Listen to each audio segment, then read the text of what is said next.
quedado en el lunes pasado con eh, viendo cómo Pablo nos ayudaba a comprender esta- estas implicancias de la salvación. Es decir, que la salvación es también, o sea, que la salvación, ese concepto así, que a veces se maneja muy desprolijamente, pero que salvación es lograr nuestra humanidad, la humanidad plena conforme a la intención creadora de Dios, ¿no? O sea, la humanidad conforme a la estatura de Cristo.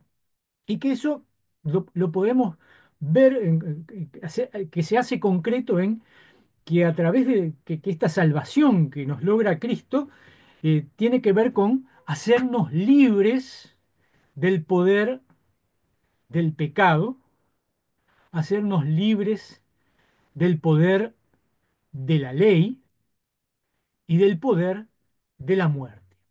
Y hoy justamente nos quedaba ser librados del poder de la muerte, que es, digamos, ese enemigo.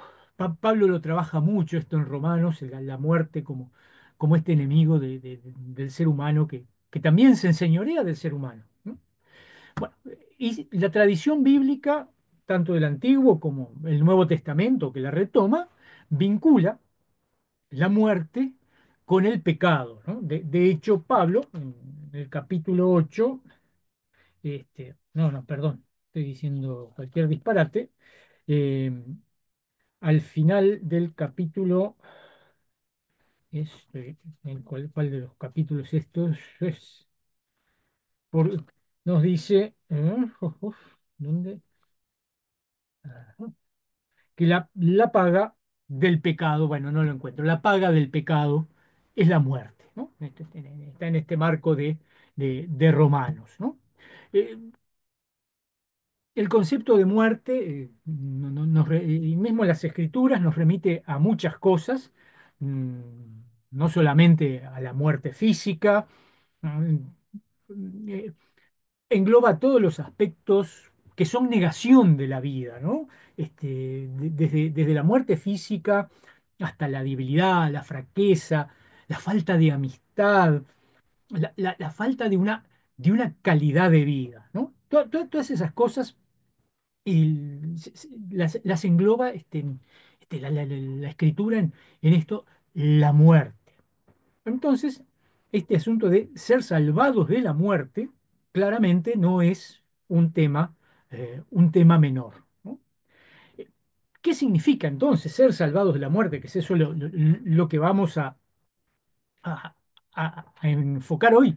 Bueno, en primer lugar, ser salvados de la muerte significa afirmar que el final de nuestra vida terrena, que llega, de hecho, eso es algo que es un dato de la realidad, no es el final de la existencia. Y esto no es algo menor, y la escritura lo maneja mucho esto, ¿no?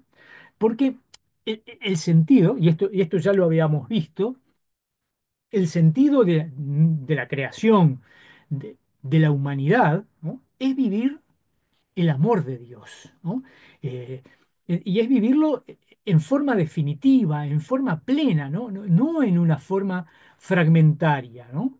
Eh, Porque de alguna manera lo que no es eterno realmente no vale la pena, porque las cosas pasan. Lo que no es eterno y no vale. Y tenemos un libro en la Biblia, en el Antiguo Testamento, que se dedica a esto.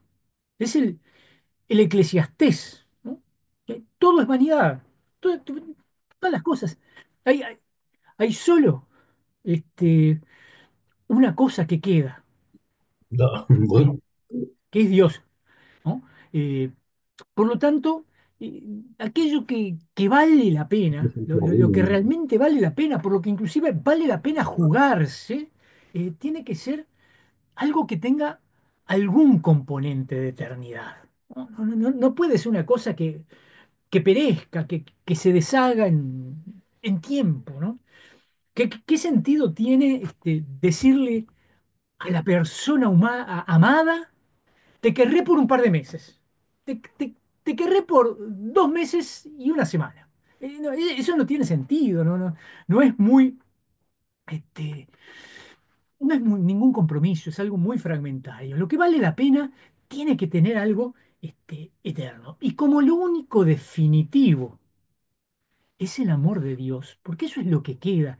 Y esa es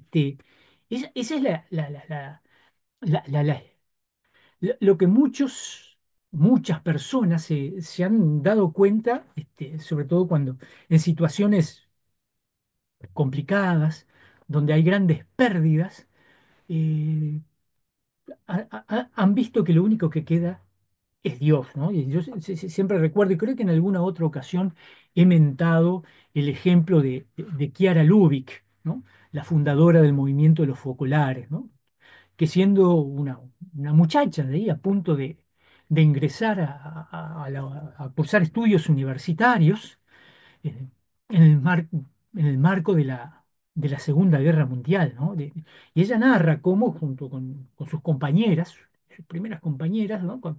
Cuando había, digamos, sonaban las sirenas y había que ir a los refugios, bueno, ¿qué había después cuando se podía salir? ¿No? Y todas las cosas que cada una de ellas, ella lo cuenta, esto está por escrito, hoy uno lo puede leer, ¿no? Que bueno, para ella lo que ambicionaba era cursar una carrera universitaria, pues ya no más universidad, ya se habían cerrado las universidades, no se podía cursar. Otra salió del refugio y donde estaba su casa solo había un agujero, había caído una bomba. La que se quería casar y formar una familia, el novio murió en el frente. ¿Qué queda? Y bueno, se dan cuenta que lo único que queda es Dios. Y por lo tanto, lo único que llevaban al refugio era el Evangelio. Era eso lo único, ¿no? Porque era lo único de valor. Porque todas las otras cosas se iban a deshacer. Y la guerra se encargaba de demostrarles que ciertamente todas las cosas se deshacían. Lo único que quedaba era Dios, ¿no?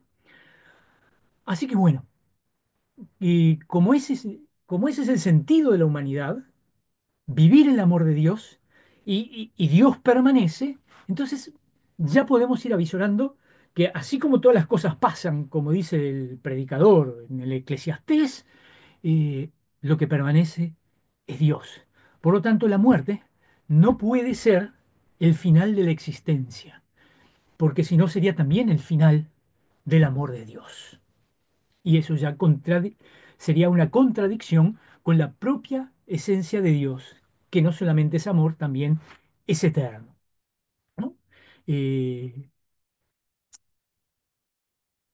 También en la tradición bíblica encontramos otro concepto que es importante, ¿no? Porque a veces se contrapone a lo que desde lo secular podemos decir o podemos definir, ¿no? La muerte no es el punto final, ¿no? En este sentido, ¿no? ¿Cómo definimos la muerte, ¿no? Bueno, como el final de la vida. Ya no, la muerte clínica, o sea, ya tenemos un electroencefalograma plano. No, entonces la muerte es el punto final. Bueno, el problema es que en las escrituras la muerte no es un punto final. La muerte, la muerte llena nuestra vida. No la encontramos al final. Está presente en el hoy, está presente en el ahora, ¿no? Eh, la muerte nos separa de las personas queridas, ¿no? Y eso sucede en el hoy, no en nuestro final, ¿no? Las garras de la muerte nos atenazan con el dolor, con la enfermedad, con el sufrimiento, ¿no? Notamos que día a día tenemos, bueno, algunos tienen más canas, yo ya no tengo posibilidad de tener ni de dejar de tener, pero bueno, tenemos más canas, menos dientes, no corremos como corríamos antes, ¿no? Vemos cómo uno ya no se puede medir, como hice hace algún tiempito de medirme en bicicleta con mi hijo. No, nos da. Bueno, es la muerte que nos está tomando y vemos este, el, nuestro propio declive, ¿no? Así que ese concepto de que la muerte es lo que encontramos al final, no, estamos vivimos en medio de la muerte. Entonces la pregunta, ¿no? Que es la pregunta también disparadora para este encuentro, ¿no? Eh, ¿Podemos afirmar que Jesús nos salva de la muerte, sabiendo que estamos viviendo en manos de la muerte, que ella nos domina, es un poder que está sobre nosotros desde el principio hasta el fin de nuestra vida? Bueno, eh, la cosa es que sí, podemos afirmar que sí, Jesús nos salva de la muerte y que porque de última ni el dolor ni el sufrimiento pueden frustrar la realización de, de nuestra vida, ¿no? Porque nuestra vida se realiza en Dios y todas esas fuerzas, esas potencias no pueden frustrarlo. Pueden golpearnos, pero no frustran la realización de la existencia humana, ¿no? Y esto en realidad es la, la diferencia, el plus que nos da la fe, ¿no? ¿En qué se diferencia una persona de fe de una persona que no cree, ¿no? Eh, Sin duda, en lo que es en el ámbito civil, en, en obrar rectamente, en, en el cumplimiento de las leyes, en todo lo que nos corresponde como ciudadanos, evidentemente no hay diferencia, ¿no? Hay personas que, sin ser creyentes, a veces tienen una consagración a la lucha por los derechos, por el bienestar del prójimo, digna de tomar ejemplo, ¿no? La diferencia no está ahí. La diferencia es que justamente desde la fe no enfrentamos esa frustración de la existencia eh, ante la muerte, ¿no? Porque nuestro sentido de existir es justamente vivir el amor de Dios. Por lo tanto, si ese es el sentido de la vida humana, las cosas, todas las otras cosas, son secundarias. Y acá nos preguntamos, bueno, ¿las cosas son buenas o malas? No son buenas o malas en sí, eso es lo importante, ¿no? Eh, la pregunta es, ¿algo me permite vivir el amor de Dios? Todo aquello que me permite vivir el amor de Dios es bueno. Y todo aquello que me separa, que me aleja del amor de Dios, es malo. Entonces, por ejemplo, nos podemos preguntar, ¿una enfermedad es buena o mala? Si me permite vivir el amor de Dios, es buena. Si me separa del amor de Dios, claramente es mala. Y así nos podemos preguntar lo mismo con todas las otras cosas de nuestra vida, de nuestro mundo. ¿El dinero es bueno o malo? Se los dejo para que cada cual se lo responda. Si nos permite vivir el amor de Dios, bueno, será bueno. Si nos separa del amor de Dios, claramente es malo, ¿no? Eh, y esto, ojo, no quiere decir que nuestra fe es una fe para masoquistas, ¿no? Que asumen como bueno los dolores, los sufrimientos y cosas por el estilo, porque dolores, sufrimientos son datos de la existencia, ¿no? Y ya vimos cuando hablamos de Cristo y su pasión, que la cruz viene porque es lo que el mundo da a- al amor de Dios. Esa es la respuesta del mundo. A su mundo vino y los suyos no lo conocieron, ¿no? Es decir, es una realidad del mundo. Eh, lo que permite la fe es poder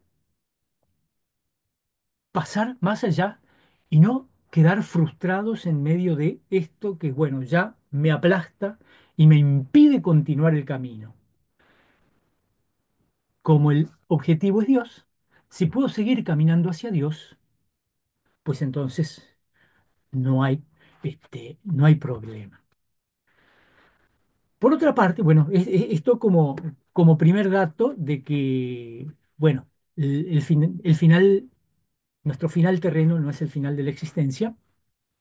Por otra parte, eh, esto que nos permite anclarnos en este mundo también es que la salvación de la muerte, porque hasta ahora parece que estamos hablando solo de cosas para otra vida, ¿no? La salvación de la muerte también tiene que ver, es útil para esta vida, ¿no? Y eso también es muy importante, poder sentirse, que ya no estamos bajo el poder de la muerte, que somos salvados, ¿no? Ese es la definición, salvados de la muerte, también es útil para esta vida. Y me gustaría compartir con ustedes un pequeño pasaje, ¿no?, de un texto muy bello, que lo leímos el año pasado, la carta a los Hebreos, ¿no? Es una hermosa homilía sobre el sacrificio de Cristo. Si alguien puede abrir su micrófono y leer Hebreos capítulo 2 versículos 14 y 15, se lo agradezco.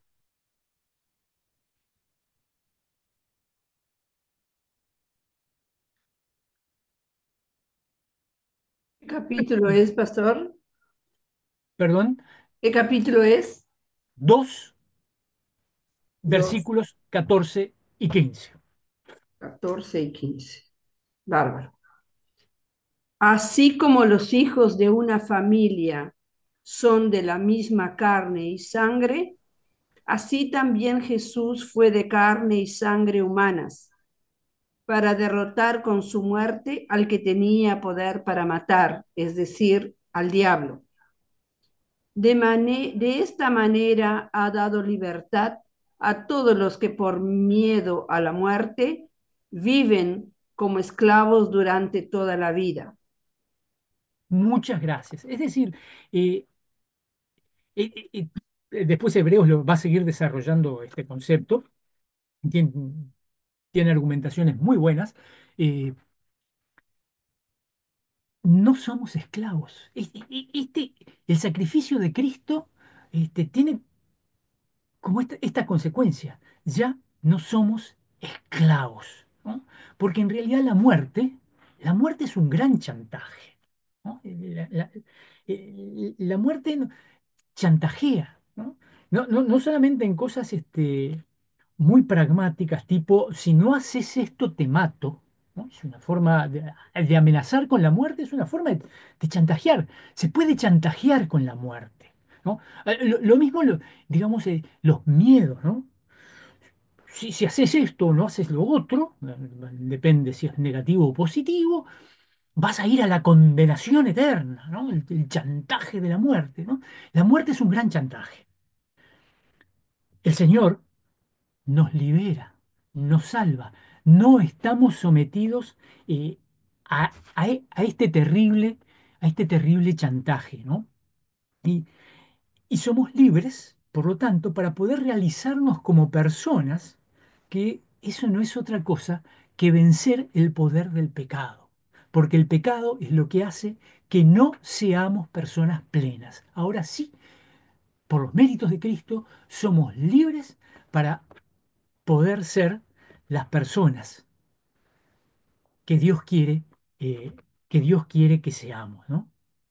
Por eso también, desde esta mirada, ¿no?, de esta libertad de la cual nos habla la carta a los Hebreos, entendemos por qué tantas personas se jugaron su vida, la jugaron, porque, porque ya no les importaba el chantaje de la muerte, ¿no? Estaban liberados de ese poder, por lo tanto podían jugar su vida.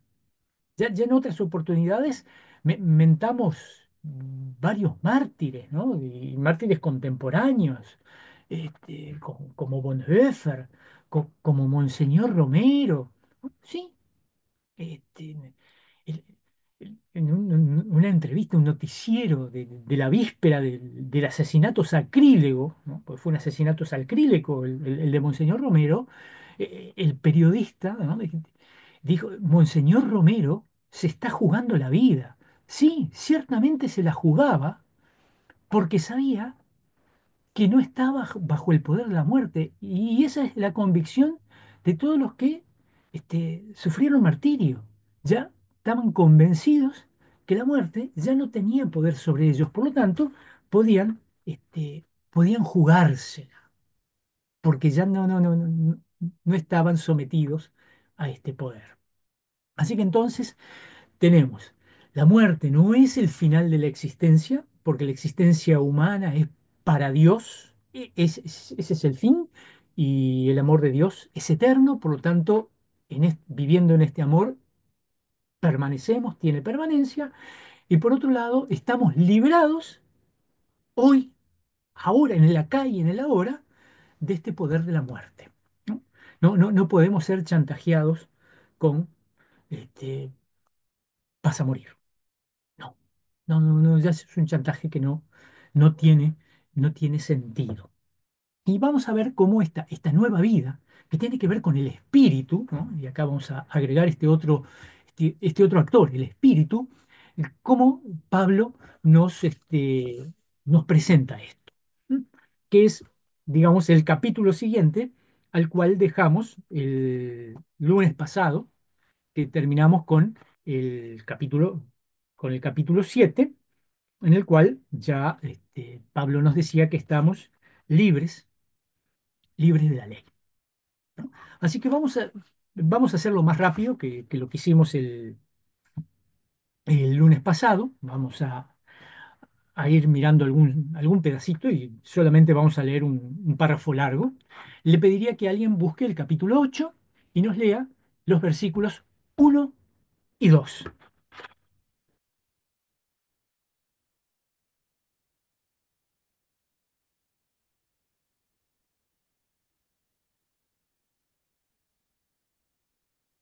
De Romanos, pastor, Romanos, sí, por favor, Alicia. capítulo 8. 1 y 2.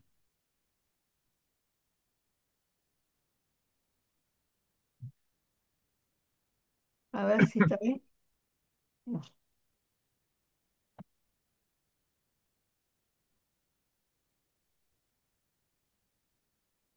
Sí. Por lo tanto, ya no hay condenación para aquellos que viven unidos a Cristo Jesús, porque la ley del Espíritu que da la vida te ha librado en Cristo Jesús de la ley del pecado y de la muerte.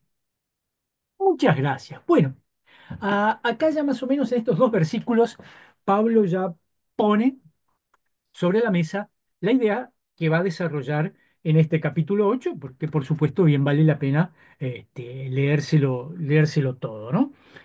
Lo que está diciendo acá está muy vinculado con lo que vimos en el capítulo 7, ¿no? No hay condenación para los que están en Cristo, ¿no? Eh, ¿Por qué? Porque ¿qué es lo único que podría condenarnos? La ley. Pero ya en el capítulo 7 Pablo nos había enseñado que en Cristo hemos sido liberados del poder de la ley. Así que empieza ya uniéndose con el capítulo 7 o sacando una conclusión del capítulo 7 y da un paso más. Ahora ya no vivimos bajo ese imperio de la ley, vivimos en Cristo. ¿Y qué significa vivir en Cristo? Bueno, pues para Pablo, vivir en Cristo, que es lo que nos libera de la ira de Dios, del pecado, de la ley, de la muerte, vivir en Cristo es vivir, como dice él, bajo la ley del Espíritu. ¿No?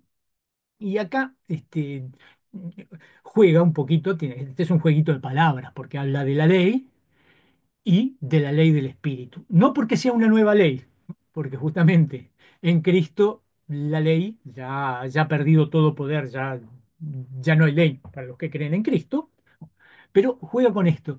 En realidad, si uno quisiera conceptualizarlo un poquito más, esto es, digamos, la ley, esta ley del espíritu es un nuevo orden.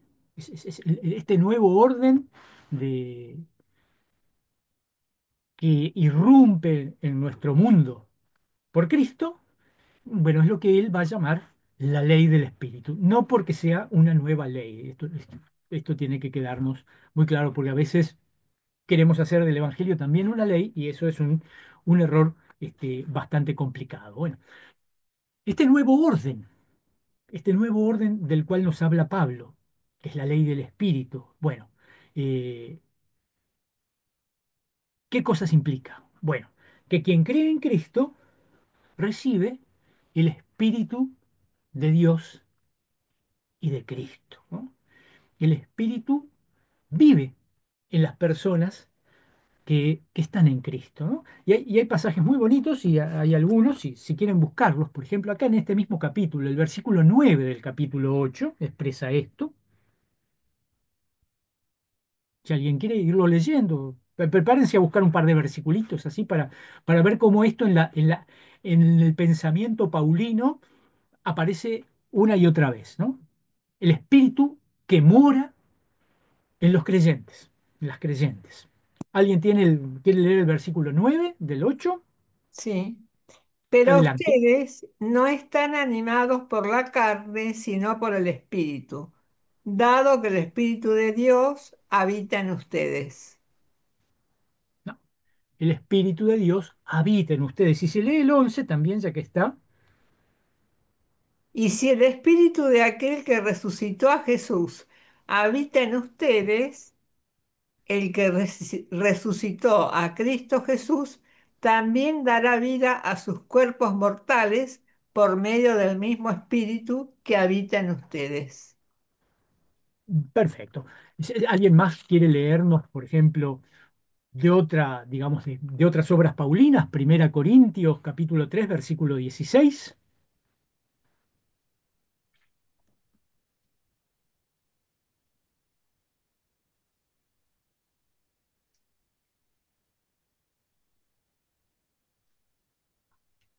¿Puedes repetir, Pastor? Prim- Corintios, Primera Corintios. Primera Corintios, capítulo 3 versículo 16. Ok. Después va a comentar, Pastor, por casualidad, de Romanos 8, 14 y 15, porque en la renovación carismática siempre fue un versículo muy citado. ¿Vamos después? Ok.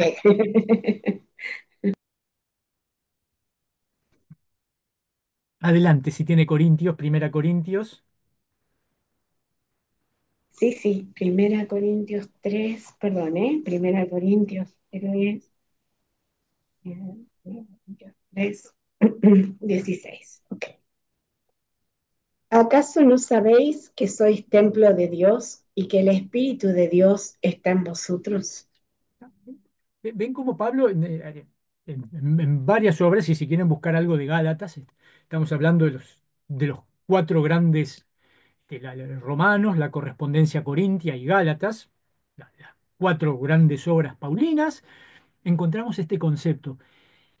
El que está en Cristo, bueno, el Espíritu vive en él. Gálatas, si quieren, es 4:6. Si alguien lo busca, lindo texto, va a ver, es esta misma idea. Y la prueba de que ustedes son hijos es que Dios envió a nuestros corazones el Espíritu de su Hijo, que clama a Dios llamándolo Abba, es decir, Padre. Dios envió a nuestra interioridad, ¿no? A nuestros corazones, el Espíritu, ¿no? Y fíjense cómo en estos pasajes no solamente se habla de que el Espíritu está en él, sino que lo vincula esto al concepto de filiación, ¿no? Han venido a ser hijos, hijas de Dios, porque están en Cristo y el Espíritu está en ustedes, ¿no? Y entonces ahora vamos a pasar, porque esto de que el Espíritu está en nosotros no es simplemente, bueno, está ahí. Y bueno, y está, porque quiere estar y no sé, le ha gustado estar. no. Esto además tiene un efecto, sirve para algo, ¿no? Ya no es un estar solamente, un estar pasivo, es un impulso. Y bueno, y aquí viene a cuenta justamente el Romanos 14 y 15 me parece el centro está en el 14. Si alguien lo quiere leer, quiere Andrea, usted lo tiene por ahí, Romanos 8:14. Sí, sí, sí, Romanos 8, 14, 15. Eh, bien, todos los que son guiados por el Espíritu de Dios son hijos de Dios, pues no habéis recibido el espíritu de esclavitud para estar otra vez en temor, sino que habéis recibido el espíritu de adopción por el cual clamamos, Abba Padre. Bien, fíjese entonces cómo este espíritu no solamente está, ¿no? Habita en ustedes, había dicho antes, no solamente está, ahora es un impulso ese espíritu. Ustedes son guiados por el espíritu. Lo va a repetir esto prácticamente también en Gálatas. Por ejemplo, les leo, bueno, pues ya lo tengo abierto, pero si sois guiados por el espíritu, no estáis bajo la ley. Esto es Gálatas 5:18. El Espíritu no solamente está en nosotros, sino que el Espíritu nos impulsa, nos guía, ¿no? O sea, ya eso nos está llevando a ponernos en acción, a vivir la vida, ¿no? Pero además esto tiene una consecuencia. Eh, Somos hijos de Dios. Viviendo guiados por el Espíritu, entonces somos hijos de Dios, ¿no? Y nuevamente repite, ¿no? Vuelve a este tema de que ya no estamos, eh, no somos esclavos, ¿no? No tienen el es- no tienen el espíritu de esclavitud para estar en temor, ¿no? Es- este espíritu que nos libera de los temores, de los miedos, ¿no? Sino que han recibido este espíritu y vuelve con el tema de la filiación. El espíritu, y los dice el espíritu de adopción y al igual que ya lo habíamos leído, por el cual, ¿no? O sea, podemos llamar, miren qué interesante, podemos llamar papá a Dios, ¿no? Si no, fíjense, el ser humano no se puede relacionar con Dios, está lejos de Dios y por eso se lo percibe lejano, y hay muchas expresiones que, que que ayudan a sostener una lejanía de Dios. Otras, en realidad, otras son para destacar la majestad de Dios, pero muchas veces se leen como una cosa lejana. Y acá es papá, que es la forma que Jesús nos enseñó a tratar a Dios, ¿no? Podemos decir, Padre nuestro, que estás en los cielos, sí, está esa diferencia entre el ser humano y Dios, pero lo llamamos de Padre nuestro, ¿no? Y esta es la obra del espíritu, poder tener esta relación con Dios, poder llamarlo Padre, papá, como lo habíamos comentado antes, es que en la liturgia también está puesto, podemos tener el atrevimiento de llamarlo papá, ¿no? Entonces, bueno, vean el espíritu, esta ley del espíritu, este nuevo orden, como lo llama Pablo, es que no solamente el espíritu está en nosotros, sino el espíritu es quien nos mueve. Nuestras acciones están guiadas, ¿no? De la persona de fe, están guiadas por el espíritu, ¿no?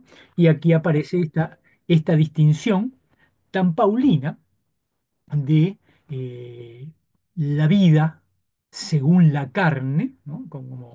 Como concepto que usa Pablo, en contraposición a la vida en el espíritu, ¿no? Juega muchas veces esto según la carne y según el espíritu, ¿no? Vivimos según el espíritu y según el espíritu es que podemos tener comunión con Dios. Según la carne estamos de espaldas a Dios y lejos además, ¿no? con el Espíritu, además estamos cerca de Dios. Pero hay un tercer elemento que es muy importante, ¿no? No solamente que el Espíritu está, el Espíritu nos impulsa, sino que el Espíritu, digamos, es, eso lo dice en Corintios, en la correspondencia corintia, el Espíritu es prenda de lo que viene después, de lo que sigue, de la gloria futura, diría Pablo, ¿no? Y eso lo encontramos, por ejemplo, en 2 Corintios, que dice así, eh, el cual también nos ha sellado y nos ha dado bueno, yo estoy leyendo Reina Valera, que tiene un vocabulario muy antiguo, habla de las arras, ¿no? Si alguien tiene una versión más moderna, estaría lindo leer cómo lo dice. Nos ha dado las arras del Espíritu en nuestros corazones, ¿no? O sea, no solamente el Espíritu está, sino que alguien tiene, creo que Raquel, usted tiene una Dios habla hoy, ¿no? ¿Puede leer 2 Corintios 1:22?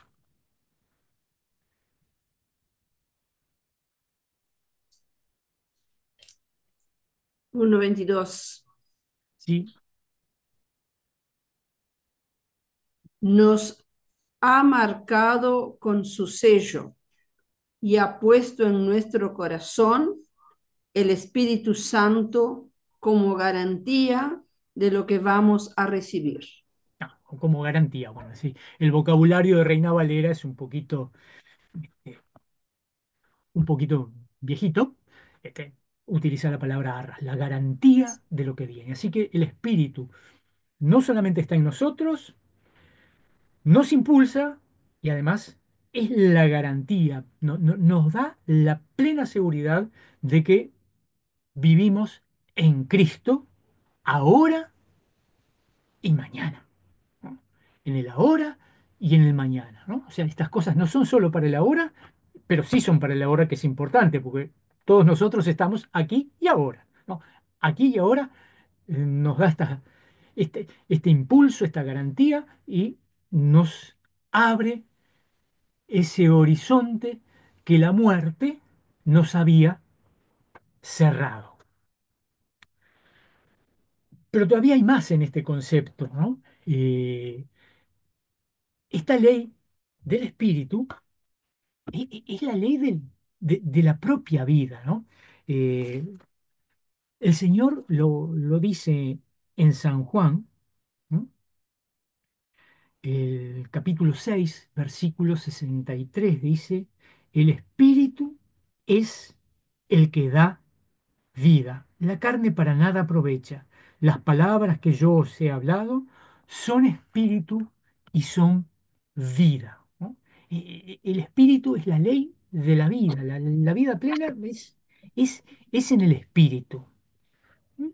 Y es el orden dado en Cristo Jesús, ¿no? Este nuevo orden tiene que ver con Cristo Jesús, ¿no? Que es la ley de la vida, la ley de esa vida plena. Y Pablo va a concluir este capítulo de una manera que es un resumen magnífico de toda su argumentación, ¿no? Que son los versículos, eh, si quieren, 31 al 38 o 39, ¿no? Perdón, 39. 31 al 39. ¿Alguien quiere leerlo?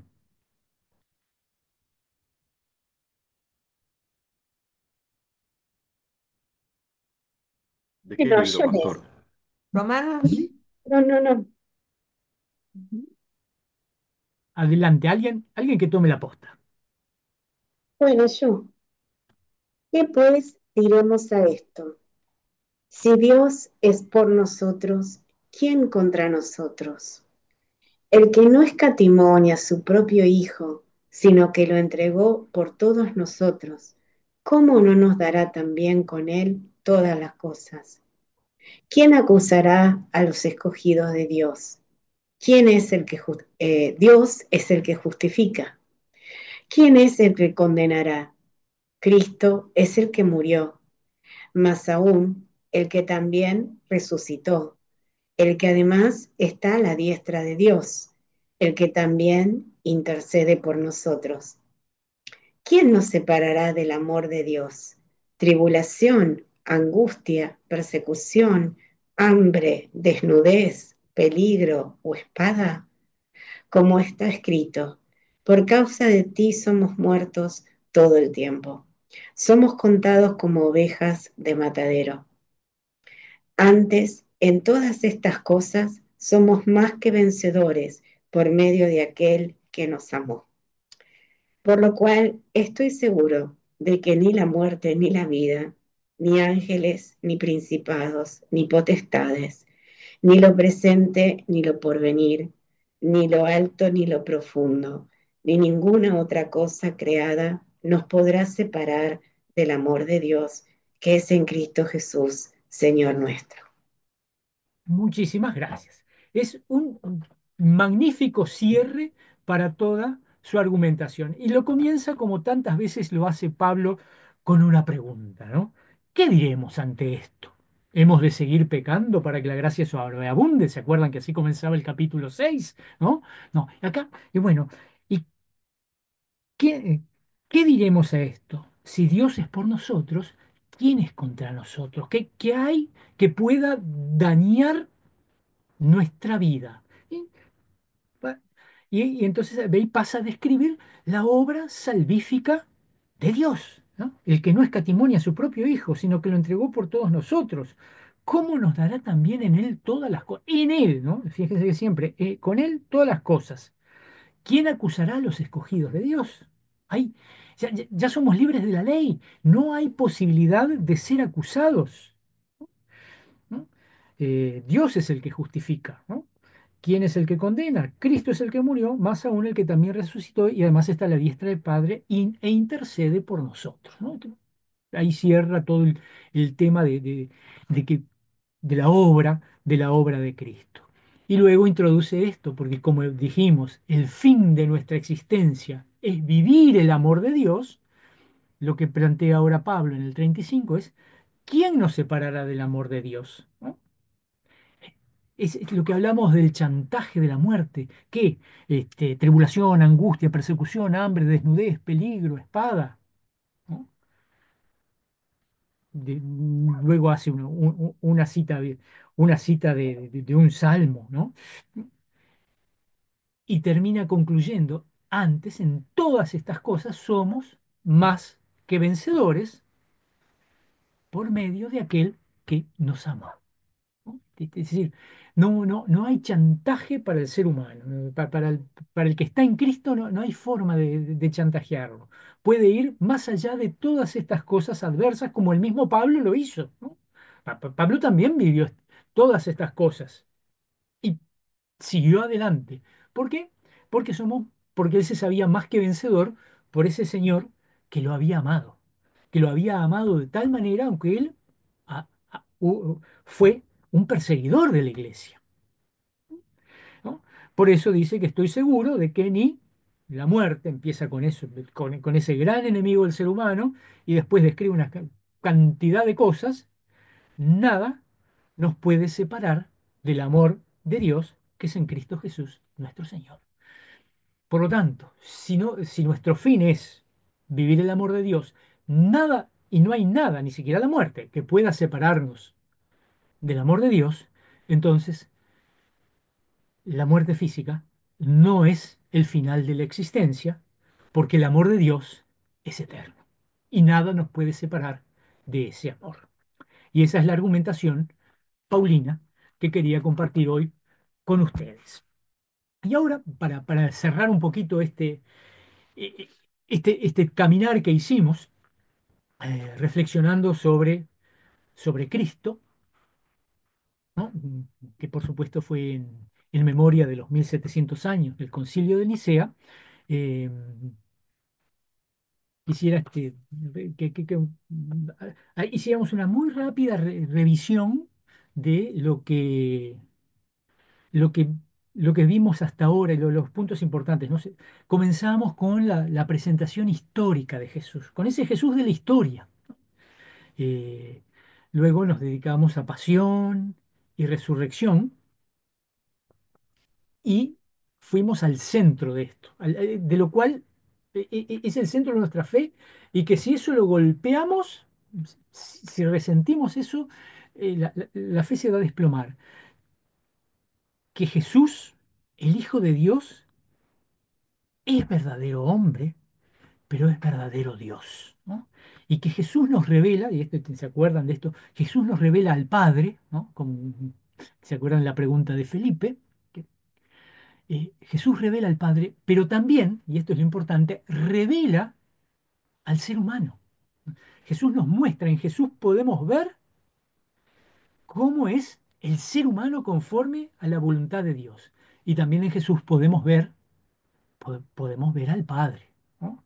Eh, mm, y esto nos llevó a la teología de la cruz y a este concepto tan importante tiene su nombre raro, que es la unión hipostática, ¿no? Verdadero Dios, verdadero ser humano.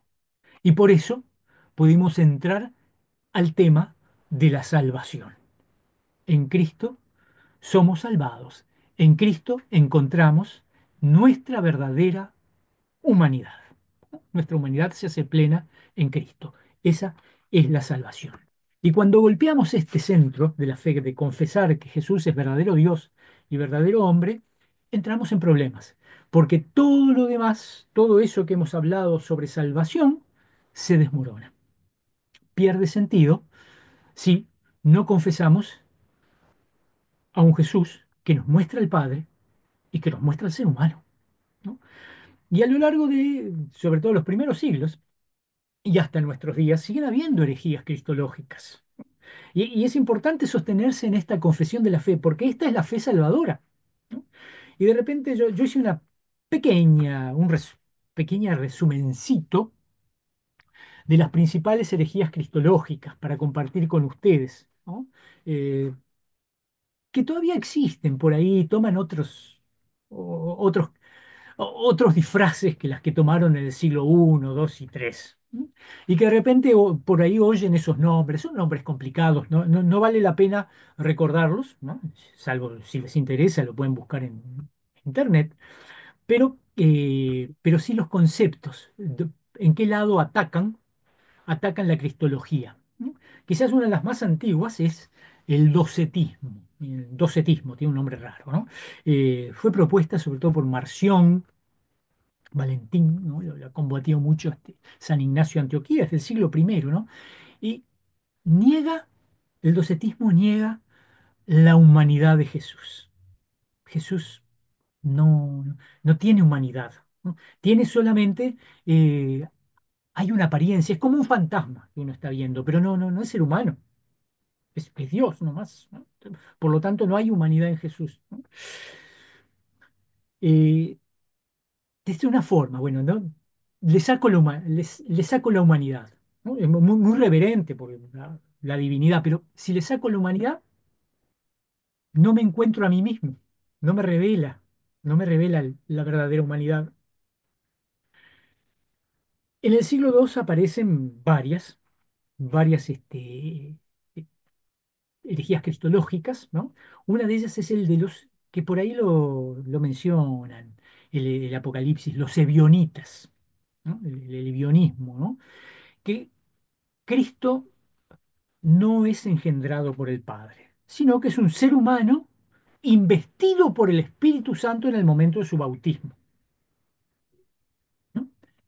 Entonces, estos ya en vez de quitar lo humano, quitan lo divino. Es un ser humano lleno del Espíritu Santo, eh, como tantos hombres y mujeres de Dios, llenas del Espíritu Santo, no solamente del Antiguo Testamento hasta nuestros días. Hay hombres y mujeres llenos del Espíritu Santo, ¿no? Eh, hay algo muy parecido, ¿no? A esto es el adopcionismo, ¿no? Que también es de estas mismas épocas. Pablo de Samosata es el que lo propone, eh, que Jesús es adoptado como hijo por Dios, ¿ya? Pero no es Dios, ¿no? Está por ahí.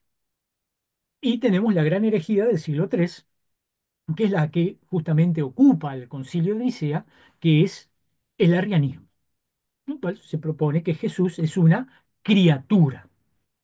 Jesús eh, es Dios, pero es creado, ¿no? No es, como dice el credo niceno, justamente consustancial, no es, ¿se acuerdan de aquellas palabrejas? Es Jesús, el Nicea dice que Jesús es homucios, no homoiousios, no de naturaleza semejante, sino de la misma. En latín la palabra es consustancial, no de sustancia similar como hubieran propuesto los arrianos, ¿no? Y luego, sí, considerando a Jesús, Dios y hombre, aparecen otras cosas, ¿no? Como Apolinar, ¿no? Que dice que, bueno, sí, pero no es Dios y hombre, pero no tiene alma humana. Si lo despojamos de parte, porque Apolinar decía, no, porque el alma humana es pecadora. No, el alma humana, ¿se acuerdan que dijimos que el pecado no es esencial en el ser humano, sino que es un accidente, ¿no? Entonces, si se despoja Jesús del alma, de alma humana, no es un ser humano perfecto. No, debe ser una especie de Golem o de Frankenstein, ¿no? Pero sin alma humana. Bueno, y ese es el problema de él. Y los que después vimos otras, ¿no? Como el nestorianismo, ¿no? Que en Jesús hay mm, dos personas, ¿no? Dos personas distintas, ¿no? Un Jesús separadito. Eutiques, por el otro lado, dice, ¿no? Monofisismo, ¿no? Hay una sola naturaleza, que por supuesto es la naturaleza divina. No hay naturaleza humana. Y bueno, después hay otras un poquito más como el monotelismo, que sí es todo, ¿no? Pero no tiene voluntad humana. Y si no tiene voluntad humana, tampoco es un ser humano perfecto. Bueno, todos estos problemas golpean el corazón de la fe porque atacan la confesión nicena de que Jesús, verdadero Dios, verdadero hombre, nacido de María, verdadero Dios, engendrado por el Espíritu Santo. Y como un bonus final a este ciclo, quería compartir en especial para los hermanos y hermanas luteranos y luteranas, pero igual no se preocupen los que sean católicos, que también hay algo para ustedes, lo que dice, cuál es la confesión luterana con respecto a Cristo, ¿no? Y es el artículo tercero, esto está en el artículo tercero de la Confesión de Augsburgo. Miren lo que dice, esto es lo que creemos como luteranos y luteranas. Nuestras iglesias enseñan además que el Verbo, esto es, el Hijo de Dios, tomó la naturaleza humana en el seno de la bienaventurada Virgen María. Así que las dos naturalezas, la divina y la humana, inseparablemente unidas en la unidad de la persona, son un Cristo, verdadero Dios y verdadero hombre, nacido de la Virgen María, quien verdaderamente padeció, fue crucificado, muerto y sepultado, para reconciliarnos con el Padre y ser sacrificio no solamente por la culpa original, sino también por los pecados actuales de los hombres. Él mismo descendió al infierno y al tercer día resucitó en verdad. Después subió al cielo para sentarse a la diestra del Padre y reinar perpetuamente y dominar a todas las criaturas, y para santificar a los que creen en Él, mandando a sus corazones el Espíritu Santo, para que los guíe, los consuele, los vivifique y los defienda contra el diablo y el poder del pecado. El mismo Cristo volverá visiblemente para juzgar a los vivos y a los muertos según el credo apostólico, ¿no? Esta es la confesión de fe, la confesión cristológica de la Iglesia luterana. Como ven, coincide en todo con lo que hemos expuesto.